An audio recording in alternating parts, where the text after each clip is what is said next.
Welcome! In front of me I have Mibro Watch X1 and I'm gonna show you how to soft reset this watch.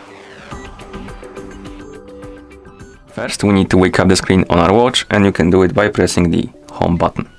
After you wake up the screen, you can swipe down from the top of the screen to open the quick panel.